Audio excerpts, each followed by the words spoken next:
Colosenses en el capítulo 1, en el versículo 13, te lo voy a leer en la Nueva Traducción Viviente, aunque tú lo buscas ahí en la Reina Valera 60, la traducción viviente me gustó mucho cómo traduce aquí los dos versículos, el 13 y el 14. Dice: pues Él nos rescató del reino de la obscuridad y nos trasladó al reino de su Hijo amado, quien compró nuestra libertad, y Reina Valera 60 añade, con su sangre, y perdonó nuestros pecados. Fíjate, nos trasladó del reino de la oscuridad y nos rescató, del reino de la oscuridad y nos trasladó al reino de su Hijo amado, y ahí compró, para trasladarnos compró nuestra libertad con su sangre y perdonó nuestros pecados.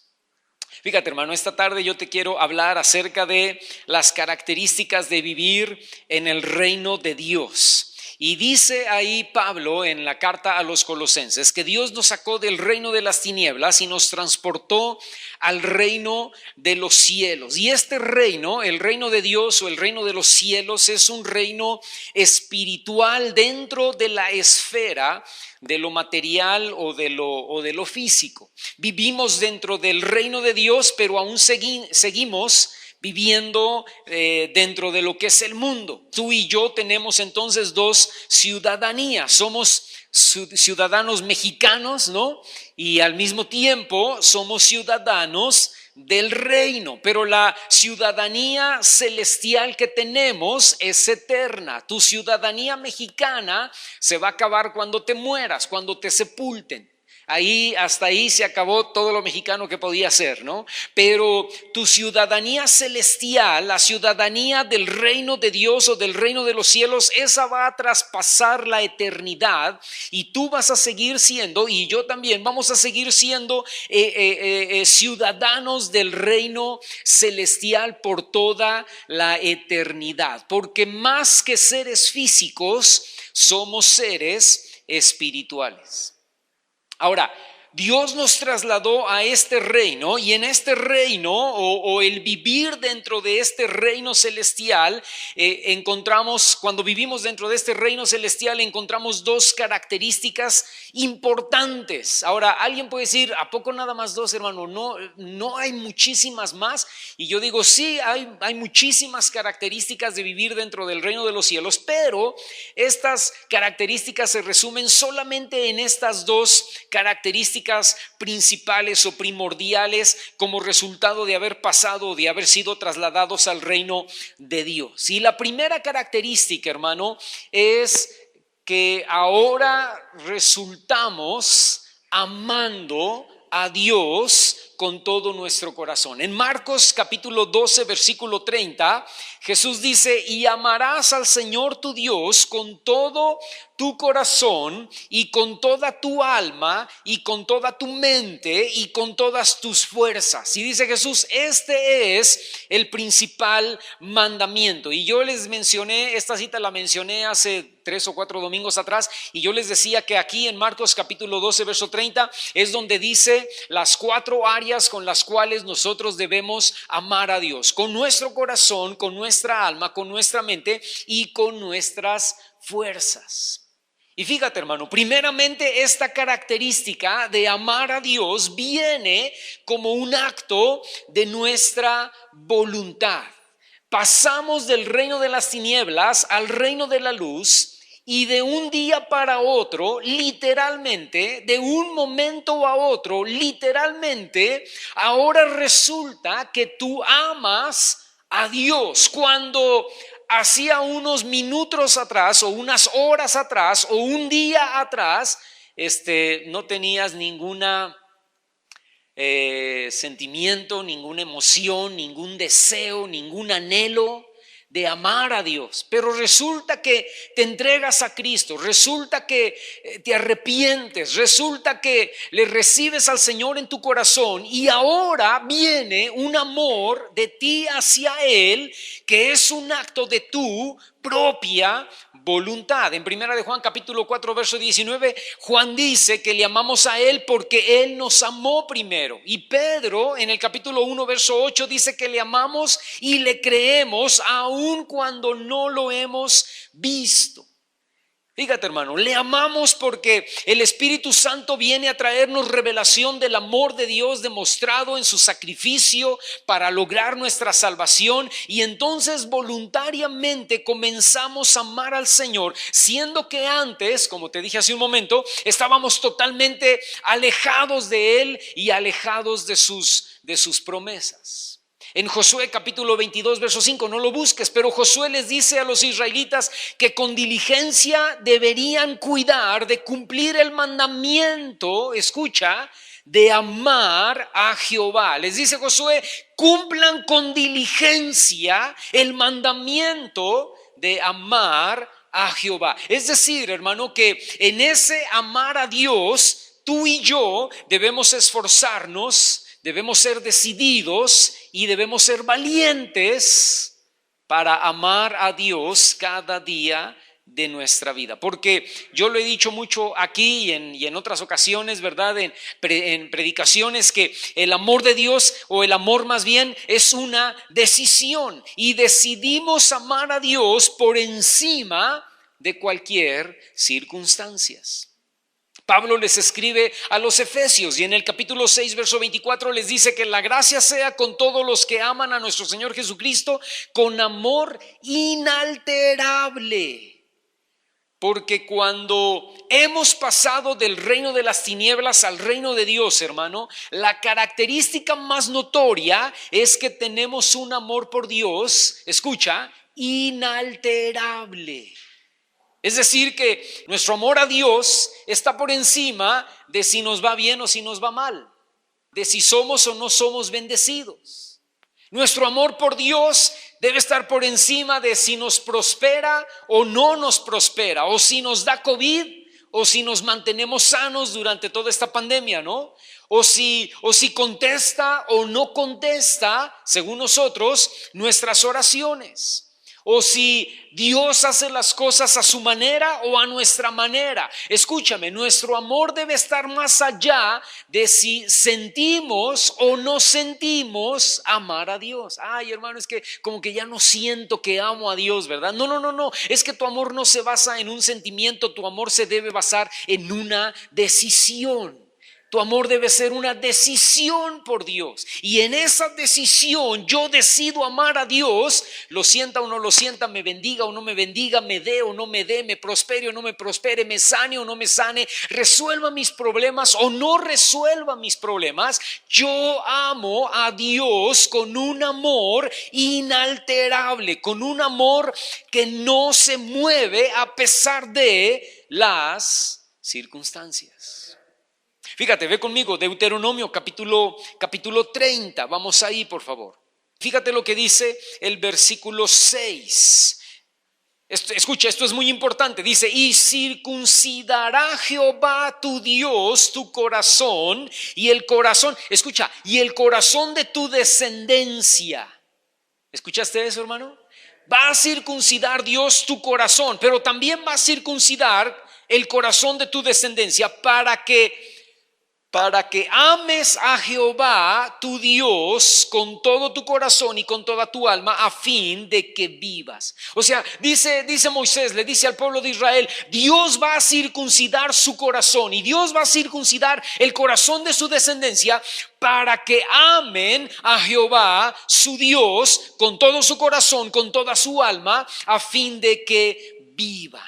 Entonces, escúchame, en segundo lugar, ese amor por Dios no solamente viene entonces de nosotros, ese amor por Dios también viene del cambio que produce el Espíritu Santo en nuestros corazones.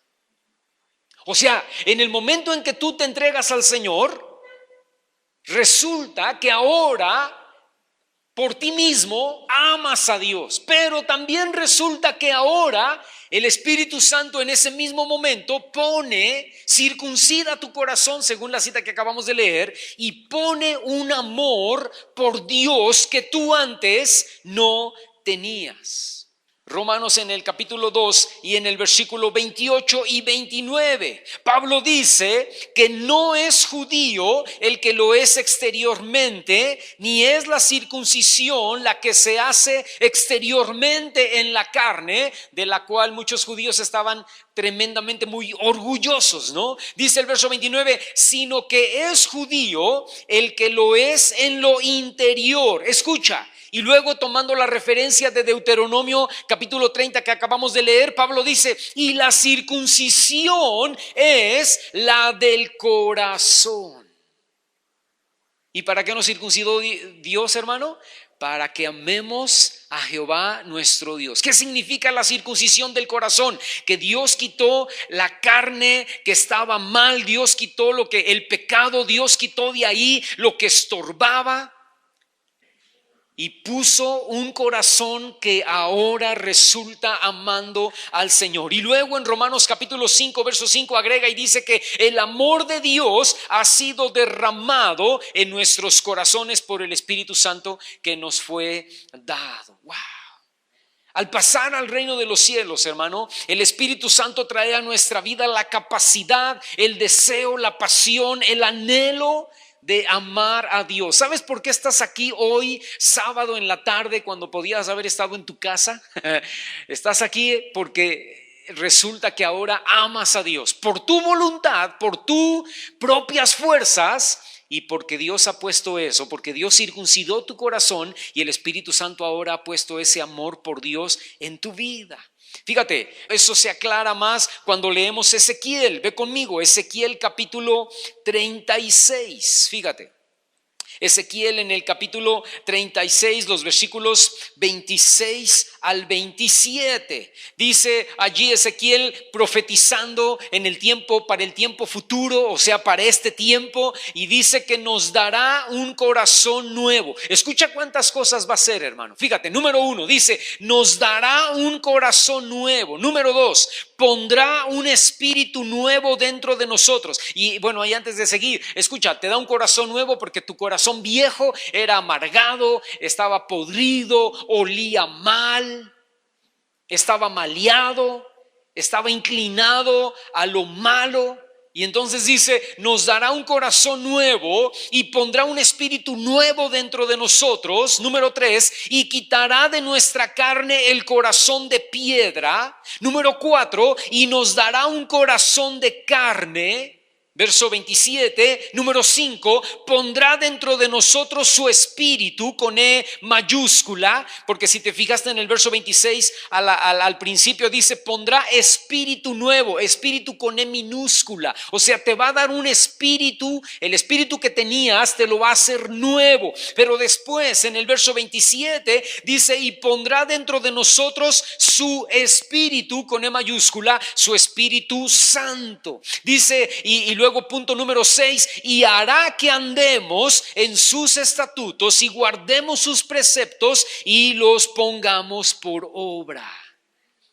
Cuando antes tú vivías en tu soberana voluntad y hacías lo que tú querías en el reino de las tinieblas, cuando pasas al reino de la luz, ahora ya no quieres hacer lo que hacías antes. Ahora lo que hacías antes ya no te llama la atención, ya no brilla, ya no es lo máximo. Ahora lo máximo es orar, buscar a Dios, leer la Biblia, venir a la iglesia, adorar. ¿Qué cambió? Que Dios circuncidó tu corazón. Dios transformó tu vida y puso amor por Él. Y cuando antes no te sentías con el más mínimo de remordimiento ni arrepentimiento por lo que hacías, ahora cuando haces lo malo, resulta que te pones a llorar, ¿no? Y dices, Señor, perdóname, no quiero fallarte, no quiero deshonrarte, quiero hacer las cosas bien, ¿no? Y la gente que te conoce y que no es cristiana dice, ¿y ahora qué te picó, no? Porque Dios circuncidó mi corazón, cambió mi vida y puso amor por Él en mi corazón. Las cosas celestiales y espirituales que antes no entendíamos, ahora son claras. Las disciplinas espirituales como orar, como leer la Biblia, como asistir a la iglesia, adorar, compartir. Y antes las rechazábamos, ahora las abrazamos y las buscamos. Y no solamente eso, sino que ahora entendemos la palabra y comprendemos la voluntad de Dios y tenemos la capacidad, escúchame, de escuchar al Espíritu Santo hablando a nuestro oído y hablando a nuestro interior. Y somos capaces de discernir las cosas espirituales, ¿no? De la noche a la mañana, hermano. Alguien me preguntó él otra vez, ¿no? Y me decía, oye, es que con mis familiares surgió ahí un rollo, ¿no? De que la estrella de Belén, alguien puso ahí entre los familiares cuando ahora en Navidad, ¿no? Que la estrella de Belén era un ovni que iba guiando a los magos y a los astrólogos, ¿no? Que iban ahí a ver a Jesús. Y un ovni que los guió, ¿no? Y le digo, sí, lo mismo sucede cuando ¿cómo se llama esto? La transfiguración, el monte de la transfiguración, ¿verdad? Un ovni bajó y bajó ahí a 2 marcianos y Jesús habló con los 2 marcianos y Pedro dijo, pues eran Elías y Moisés, ¿no? Lo mismo sucede cuando el carro de fuego se lleva a Elías y la gente lee eso, la gente que no es cristiana, la gente que no tiene a Dios en su corazón y lee eso y dice, ovnis, ovnis. ¿Verdad? Pues ¿quién más pudo ser? O sea, va Elías caminando y por eso el otro dijo, Padre Dios, ¿verdad? Y su gente de a caballo, ¿no? Pero lo que estaba viendo pues eran ovnis que se llevaban a Elías. Escúchame, hermano, pero cuando venimos al Señor y lo leemos, entendemos, dice, son cosas espirituales. Claro que sí, eran ángeles, era un carro de fuego que se llevó Elías, era una estrella guiando, o era un ángel tal vez guiando a los magos, ¿verdad? Hacia Belén, o era realmente literalmente Elías y Moisés transfigurándose delante de Jesús en el monte, ¿no? Y Pedro dando cuenta de ello, literalmente Moisés y Elías hablando con el Señor y Pedro diciéndole, Señor, sería bueno que hiciéramos aquí 3 enramadas y nos quedáramos en este monte porque la cosa está increíble, ¿no? Pero cuando leemos eso, tú y yo, que tenemos ahora el Espíritu Santo dentro de nosotros, que tenemos amor por Dios, lo leemos y lo captamos, lo entendemos. Cero ovnis, ¿verdad? Cero cosas raras. Esto es espiritual y lo entendemos como algo espiritual. Y dice Pablo en Corintios, pero los que no son espirituales son carnales y no pueden entender las cosas que están escritas en la palabra. ¿Qué te estoy diciendo, hermano? Que el Espíritu Santo nos ayuda y nos da la capacidad para amarle y para vivir dentro de ese reino, dentro de la esfera de lo espiritual. Entonces, la primer característica de vivir dentro del reino de Dios es que tenemos amor por el Señor, por nuestra propia voluntad, por nuestro propio deseo, pero también como una obra de gracia. Porque el Espíritu Santo circuncida nuestro corazón y pone o aumenta ese amor de nosotros para con el Señor. Pero la cosa se complica cuando vamos a Primera de Juan en el capítulo 4. Ve conmigo ahí, por favor. En el verso 20 y 21 dice, si alguno dice, yo amo a Dios, pero, ahí dice, y aborrece a su hermano, es mentiroso, pues el que no ama a su hermano a quien ha visto, pregunta, ¿cómo puede entonces amar a Dios a quien no ha visto? Y nosotros tenemos esta sugerencia, ¿así dice, hermano? Y nosotros tenemos esta opinión, ¿así dice? No, dice, y nosotros tenemos este mandamiento, esta ordenanza de Él, el que ama a Dios. ¿Qué dice, hermano? Ame también a su hermano. O si quieres, cámbiale la palabrita y ponle ame también a su prójimo. Entonces, dentro de este mismo punto número 1, en tercer lugar, el amor a Dios trae la característica de que ahora podemos y debemos también amar a nuestro prójimo. Y de hecho, el amor debe ser la característica principal del cristiano. Y qué difícil es amar. ¿Verdad que sí, hermano? Amar a Dios, pues cualquiera, ¿verdad? Sí, Señor, te amo, y levantamos las manos y cantamos y decimos, y puede ser que es una realidad, pero escúchame, pero cuando ya se traduce en amar a tu prójimo, en amar al que está cerca de ti, llámese familiar o llámese vecino o llámese compañero de trabajo o llámese lo que sea, ¿verdad? Eso es difícil, hermano.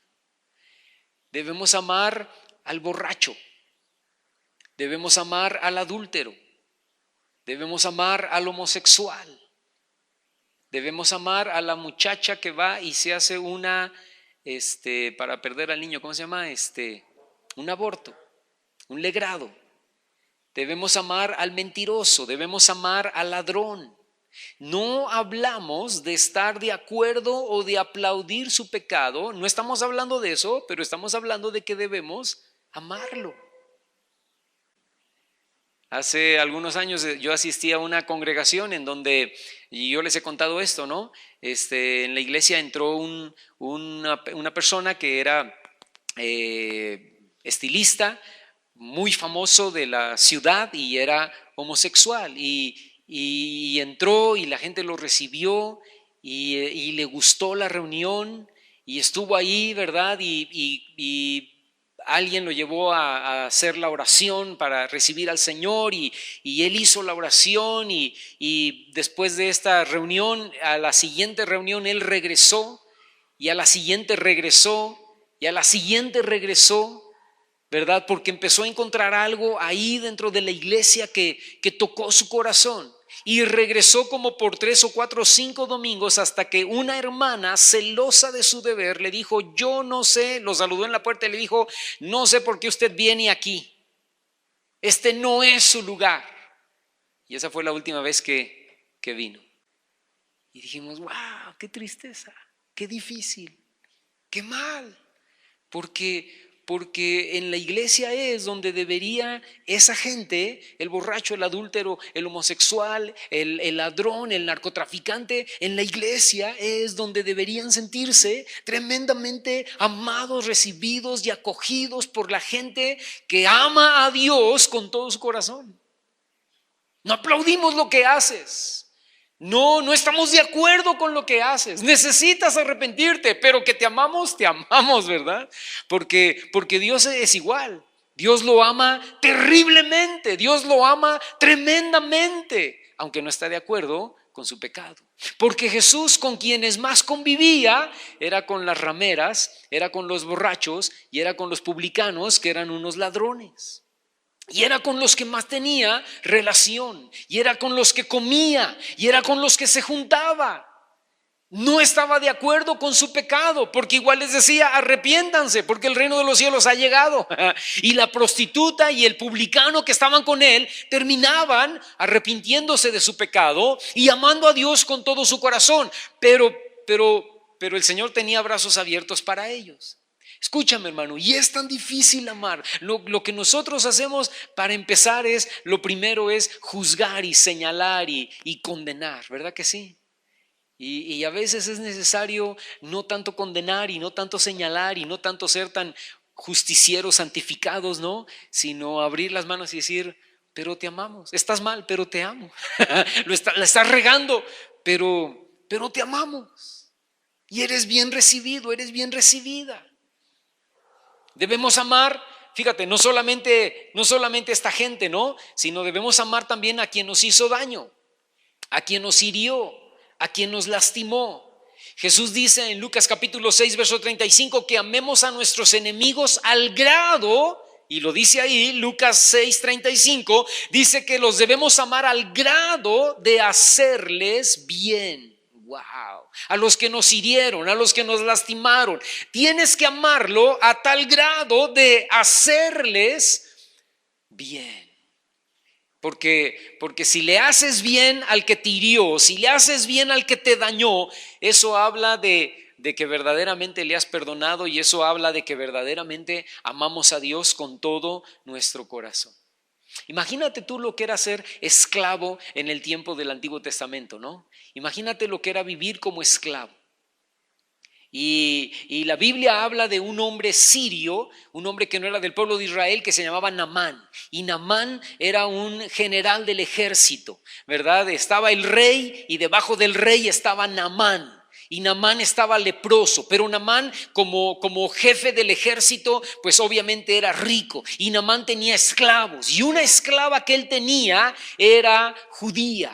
Probablemente esta mujer había llegado a trabajar con Naamán porque habían hecho alguna incursión al reino del norte, a Samaria, y la habían tomado de allí y se la habían llevado y la habían apartado de sus padres, la habían apartado de sus hermanos, la habían apartado de sus familiares y se la habían llevado a trabajar como esclava. No era solamente una muchacha que les hacía el aseo. Una esclava podía hacer de todo, hermano. Escúchame, la vida de un esclavo no era de ninguna manera una vida fácil, ¿no? No, el esclavo no decía, bueno, pues tengo el sábado y el domingo para descansar, ir al cine, Cinépolis, ¿no? Irme con mis cuates, tomarme un refresco, ir por unas papitas y luego ya me regreso el domingo en la tarde y trabajo de lunes a viernes. O sea, no era un trabajo. Era esclavo de sábado a sábado, de domingo a domingo, las 24 horas del día, que estaba al servicio de su patrón para lo que el patrón quisiera, para lo que el patrón deseara. Y ahí estaba la mujer, ¿no? Y esta mujer esclava, cuando se entera que Naamán está leproso, totalmente leproso, desde la cabeza hasta la planta de los pies, y ya fue con todos los doctores y ya fue con todos los brujos y ya hizo todo lo que tenía que hacer, y esta mujer dice, pues que se quede así, ¿no? Yo sé de alguien allá en Israel que puede orar por él y puede sanarlo. Yo sé de alguien allá en Israel que tiene el poder de Dios, pero a mí qué me importa. Me trajeron aquí a la fuerza, me trajeron aquí sin preguntarme si estaba de acuerdo. Que se muera y que se vaya al infierno. Y yo calladita me veo más bonita. Yo no sé nada, a mí qué me importa. Qué increíble, ¿no? Esta mujer va y le dice seguramente a la esposa de Naamán, ¿no? Yo sé de un hombre que hay en Israel que si su esposo fuera a verlo, le quitaría la lepra. Y la esposa de Naamán corre con Naamán y le dice, ¿qué crees que me dijo la esclava? Que hay alguien en Israel que puede quitarte esto. Y ya habían probado de todo, ¿qué más costaba, no? Si esta mujer hubiera sido rencorosa, si esta mujer no hubiera amado a quien le había hecho mal, pues jamás habla nada, jamás dice nada. Pero les hizo bien a los que la habían sacado de su pueblo, sacado de su familia y llevado a otro lugar que ella no conocía, ¿no? José perdonando a sus hermanos y haciéndoles bien. Los hermanos viniendo y diciendo, ya se murió mi papá, pero que dejó dicho, que no nos vayas a hacer nada por lo que te hicimos. Y José les dice, no se preocupen, quédense debajo de mí, yo los voy a alimentar, yo los voy a ver por todo este tiempo, aun cuando mi padre Jacob ya ha muerto. Eso, hermano, es verdadero amor. Y cuando tú y yo decimos que amamos a Dios, necesitamos demostrarlo amando a nuestro prójimo, porque esa sería una característica, tal vez la principal característica de vivir ahora en el reino de los cielos. Ahora, y segunda característica, ahora obedecemos a Dios. Fíjate, primera característica, amamos a Dios. Segunda característica, obedecemos al Señor. Ve conmigo, Juan, capítulo 14, Evangelio de Juan, en el versículo 23. Dice, respondió Jesús y le dijo, escucha cómo empieza la frase, el que me ama, mi palabra guardará. Esa palabra guardará es obedecerá. El que me ama, mi palabra obedecerá. Y mi Padre le amará y vendremos a él y haremos morada con él. El que no me ama, no guarda o no obedece mis palabras. Y las palabras que han oído no son mías, o la palabra que han oído no es mía, sino del Padre que me envió. Escúchame, hermano, no hay verdadero cristianismo si no hay verdadera obediencia. Por eso es que esto de la oración del pecador no es real si no hay una verdadera demostración de cambio, ¿no? Bueno, pues es que sí, oró hace 20 años, hizo la oración del pecador, pero bueno, sigue siendo ladrón y borracho, ¿verdad? Pero hace 20 años se entregó a Cristo y es cristiano. No, hermano, escúchame, la oración no es real, la oración del pecador no es real si no hay una verdadera demostración de cambio. O como dice Santiago, mi fe debe o tiene que producir obras. La persona que ha sido salva, la persona que ha sido verdaderamente trasladada del reino de las tinieblas al reino de los cielos, es alguien que lo demuestra con sus acciones, que ama a Dios y a su prójimo y que es obediente a la palabra del Señor. Ve conmigo, primera carta de Juan, capítulo 5. Y fíjate lo que dice el versículo 3. Te lo voy a leer también en la Nueva Traducción Viviente, porque me gustó cómo lo tradujo. Dice, amar a Dios significa, escucha, obedecer sus mandamientos. ¡Wow! Amar a Dios significa obedecer sus mandamientos, y sus mandamientos no son una carga difícil de llevar. La obediencia al Señor, hermano, viene como una consecuencia directa de amar a Dios. Obedecemos porque amamos a Dios con todo el corazón. Romanos 13:10 dice que el cumplimiento de la ley es el amor, porque si amamos por sobre todas las cosas a Dios, entonces va a ser fácil obedecerle. Y si amamos a Dios es que podemos dar fruto abundante.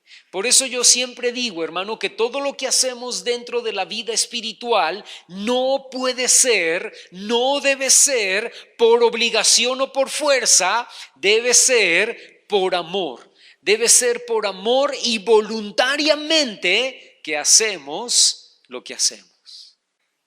Y cuando tú y yo hemos sido trasladados del reino de las tinieblas al reino de la luz, entonces podemos estar seguros que ahora tenemos la capacidad de amar a Dios y de obedecerle. Son las dos características, hermano, de quienes hemos pasado del reino de las tinieblas al reino de su amado Hijo, amor y obediencia. Ahora, yo sé que ninguno de los que estamos aquí esta tarde somos perfectos y Dios no ha terminado su obra en nuestras vidas, pero ahí tú y yo vamos caminando, ¿no? Y necesitamos pedirle al Espíritu Santo que nos ayude cada día, más y más, a amar a Dios y a obedecer. Hermano, si la ponemos de ese nivel, ¿verdad? Yo como que no amo tanto a Dios como digo y no soy tan obediente como digo. No, pero ahí vamos, ¿verdad? Unos más adelante, otros más atrás. Unos más obedientes, otros menos. Unos amando a Dios muchísimo y otros no demostrándolo tanto. Pero ahí vamos, caminando, esforzándonos en el Espíritu Santo, en la gracia del Señor. Lo que necesitamos tú y yo, independientemente de dónde vayamos, es pedirle al Señor y decirle: Señor, ayúdame a cada día amarte más y cada día obedecerte más. Amén. Vamos a ponernos de pie en esta tarde y vamos a orar y vamos a pedirle al Señor fuerza y autoridad y valentía y ánimo para seguir adelante y para amarle con todo nuestro corazón y para obedecerle en cada uno de sus mandamientos y en cada una de sus ordenanzas. Y yo te voy a pedir, cierra ahí tus ojos y dile al Señor: Señor, ayúdame a amarte. Yo he sido trasladado del reino de las tinieblas al reino de tu amado Hijo. Ahora vivo en el reino de Dios, ahora vivo en tu reino, soy ciudadano celestial. Y Señor, yo te pido en el nombre de Jesús que aumentes el amor por ti en mi vida, en el nombre de Cristo Jesús. Que tu Espíritu Santo aumente la pasión pasión, que tu Espíritu Santo aumente el fuego, que tu Espíritu Santo aumente el anhelo, el deseo de amarte más, Señor, y que mi voluntad se incline más, Señor, a amarte con todas mis fuerzas, con toda mi alma, con toda mi mente, con todo mi corazón, en el nombre de Cristo Jesús. Y Padre, también te pido que tu Espíritu Santo me lleve a obedecerte cada día de mi vida, Señor. En el nombre de Jesús, que el amor y la obediencia, características principales de vivir en tu reino, vaya en aumento en mi vida, vaya en aumento en mi corazón, vaya en aumento en mi caminar contigo. Te lo pedimos en el nombre de Cristo Jesús, Señor. Haz tu obra en nosotros, Señor, que podamos ser verdaderamente caracterizados, que podamos ser verdaderamente reconocidos, Señor, porque te amamos a ti, porque amamos a nuestro prójimo y porque somos obedientes a tu palabra. En el nombre de Cristo Jesús te lo pedimos esta tarde, Señor. Amén.